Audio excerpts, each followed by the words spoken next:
Hi there, I'm Parteek, and today I want to talk to you about AI agents. Now, if you've kept up with the industry trends over the last year or so, you've most likely heard the term AI agent being used a lot, but you might be wondering what that actually means and why you might want to use them. So today, we're going to explore a basic, high-level overview to get you started with agents. Now, I think the best way to explain AI agents is to compare them to a tool that we've all used before, which are AI chatbots like ChatGPT or Claude. Now, these chatbots are reactive by nature, so they require this constant prompt and response loop. In contrast, AI agents are proactive, so they act autonomously and they can make decisions to solve complex, often ambiguous problems. Now, it's important to note that there are still use cases for AI chatbots and AI agents alike. If you're working on more everyday tasks or you want that back and forth conversation, you might reach for an AI chatbot from your toolkit. But if you want to create some more complex workflows, or you just want to delegate tasks away to free yourself up some time, you might want to work with AI agents. So let's take a look at a basic example of this in the form of booking a summer trip to Rome. So let's say that's our goal for our AI agent, is to book our trip for us. And just like a chatbot, we want to give our agent an initial prompt with some basic information like where we want to go, what our budget is, as well as some preferences like nonstop flights or hotels near popular attractions. So if we zoom in and imagine what the inner thinking or the plan of our AI agent might be, it might come up with an initial plan like you see before you. So it'll first look for best value flights for the next month, find a hotel near the Coliseum, plan some walking tours, and then book our trip once we approve.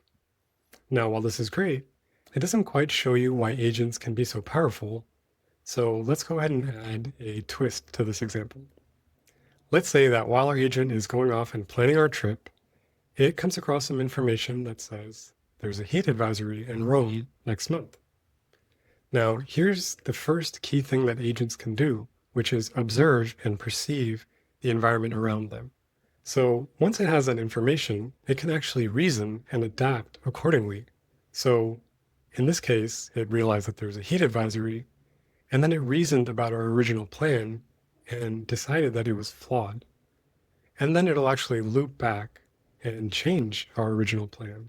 So it might prioritize more indoor activities for our whole trip to Rome. And it might suggest some early morning or evening tours to keep us cool.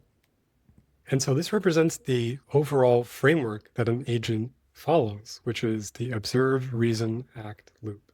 So as we said, it'll observe or perceive some information, reason accordingly, and then act on our behalf, and do this in a loop. And so if we look back on our updated travel plan, the agent might first find flights within our budget, and then suggest a hotel near a pool because of the heat. And then if we look at an example, it might suggest a morning tour of the Coliseum and suggest that we stay indoors in a gallery in the afternoon. And at the end, as before, it'll present the overall trip for our approval and then book the trip once we approve. So at this point, you might be wondering, how do I get started building AI agents? Well, that's where Agentuity comes in. We provide the cloud infrastructure that's built specifically for AI agents. And what that means for you is that you can focus on building cool ideas, interesting projects with your agents, and we'll handle the deployment, scaling, all those other complexities for you. If that sounds interesting, head over to agentuity.dev for more information, documentation, and examples of existing agents that you can use and test out for yourself.